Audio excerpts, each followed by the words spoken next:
Officials are needed to divide the fields or to count citizens, livestock and crop yields.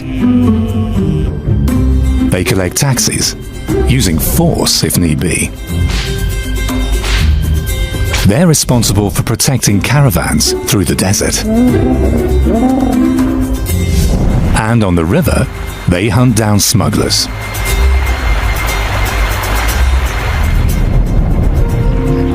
The Nile is Egypt's most important trade route. Without it, the centrally controlled supply of the population would hardly have been feasible.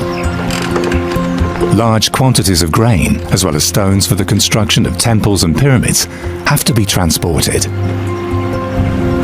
Officials and common travelers want to reach their destinations quickly and easily. In ancient Egypt, all this is only possible by water.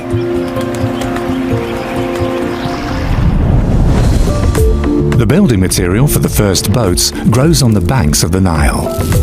Reed is a particularly light and easily bendable material. It's dried and tied into bundles, then bent into shape. A roof made of straw offers protection from the sun. The rudders are attached to wooden poles. This type of boat can even be traced back to pre-dynastic times. At the same time, the first wooden boats appear.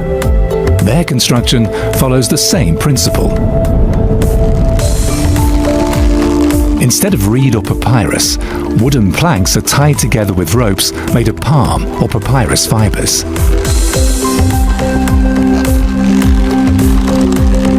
These wooden boats are sufficiently stable so that they can carry even granite blocks weighing several tons. The Egyptians are masters of shipbuilding. The Nile thus becomes a superhighway connecting the country and its people.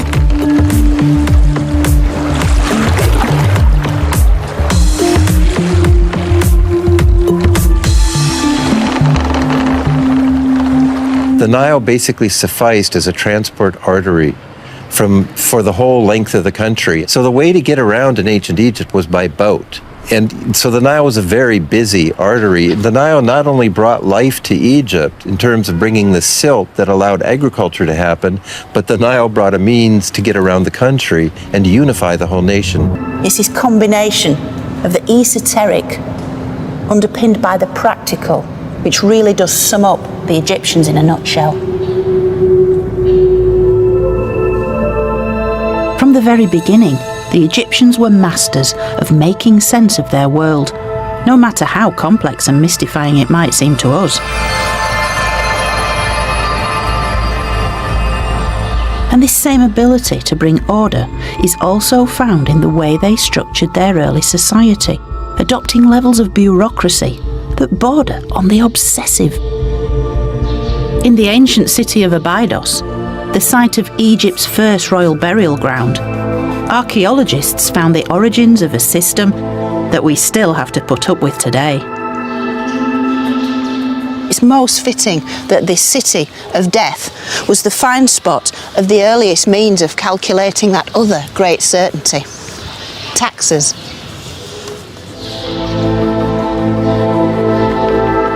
The evidence comes from small bone and ivory labels like these, which have been dated to around 3250 BC. The originals are probably the size of a postage stamp, and you can see that each one is engraved with images of animals, of birds, of plants and so forth. And each one is pierced for suspension to a chest or pottery vessel, which would have contained oil, linen, grain. And it's thought that these symbols represent the regions that produce these commodities, which were then brought here to Abydos. Thought to have been sent as tax payments, these tiny labels show how these early people were already capable of collecting duties from a vast geographical area. Some experts even believe these symbols can be vocalized. By turning the simple drawings into sounds, makes this the world's earliest known writing.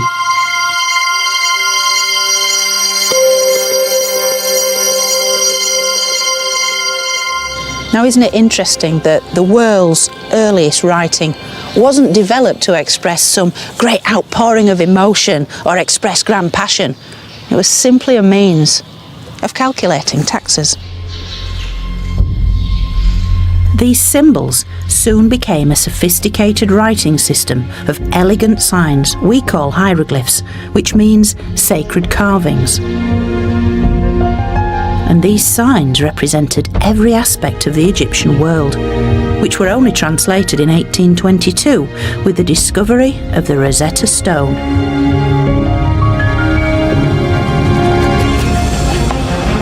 And a common language was needed as goods were transported between the two lands of Upper and Lower Egypt. The people of Lower Egypt had also developed trade links with the rest of the ancient world. But as more warlike regions began to emerge in Upper Egypt, it soon became clear that the Nile had spawned two very different and distinctive cultures. And in many ways, the only thing they really had in common was this great river.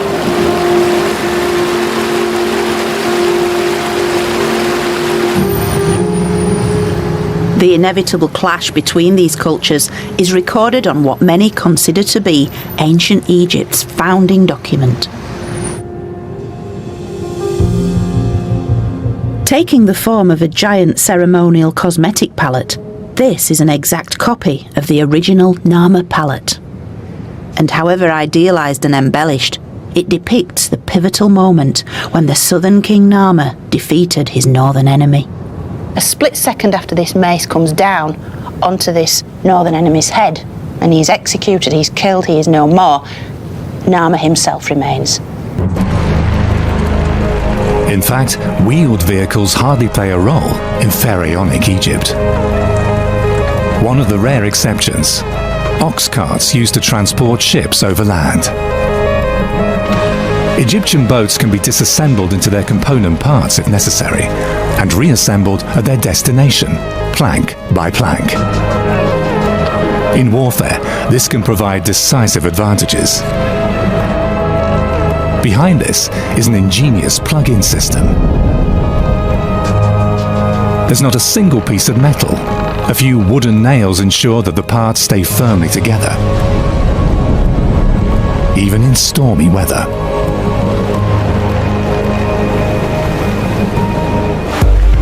Yet the Nile also has its pitfalls.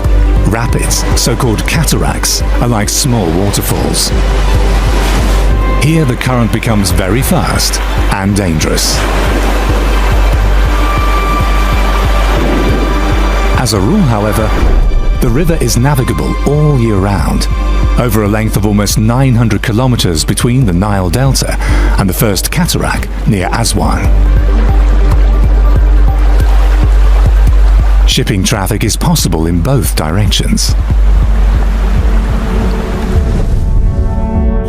There are corresponding hieroglyphs for the terms downstream and upstream. One ship with mast down for travelling with the current, one with sail hoisted for travelling against the current.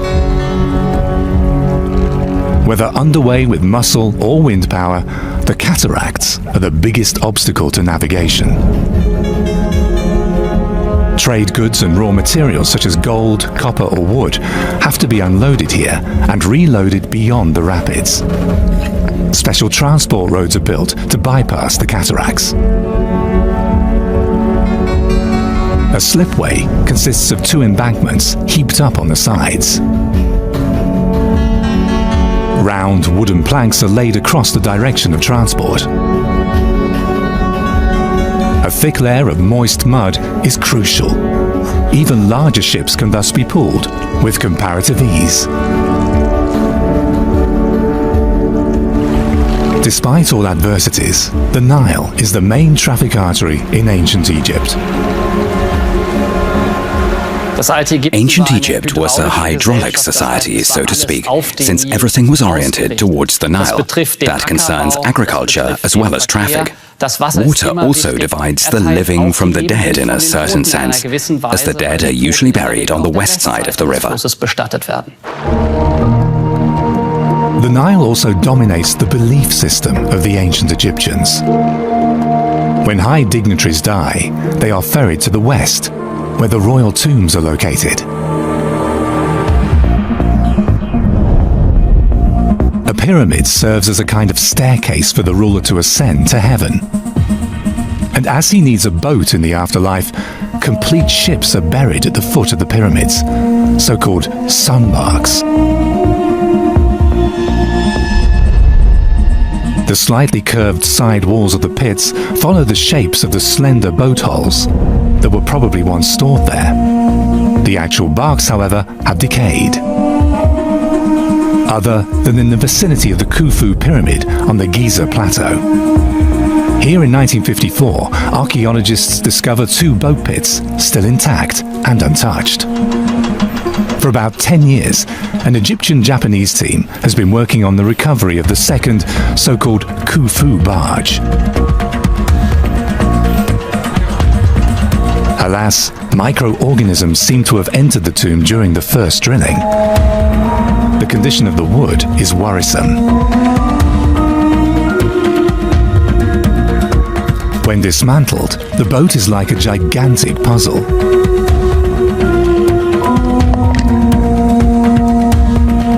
So to what degree the reconstruction will resemble the original remains to be seen. The first Khufu bark is 4,600 years old and would still be functional today.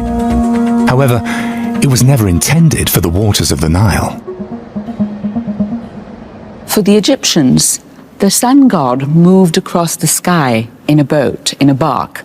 And during the day, of course, you can see him. But at night, too, he had to go through the night sort of sky or river on a bark. And this was a much more dangerous journey for the sun god than the daytime journey, because the bark was always being attacked by different enemies of the sun.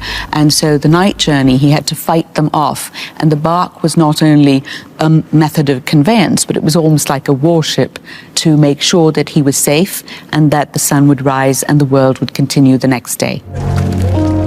No other culture has focused on death and the afterlife as much as that of the ancient Egyptians. This is also shown by the different types of tombs throughout their 4,000-year history. The first Egyptian kings are buried in underground chambers. A mound of sand covers the tomb, symbolizing the mound that emerged from the primordial flood when the world was created. Then, in the Old Kingdom, mastabas became popular for high officials.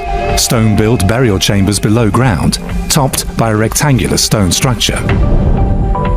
It was long thought that the first pyramid began as a mastaba and was then expanded into a rectangular, stepped pyramid. The first king of a united Egypt. And what this means is that the whole of the country is now united under one man's rule. He is setting himself up quite literally as the God King, as the one central figure at the very pinnacle of the pyramid that forms Egyptian society. And from him, everything else flows. Egypt is now the world's first nation state.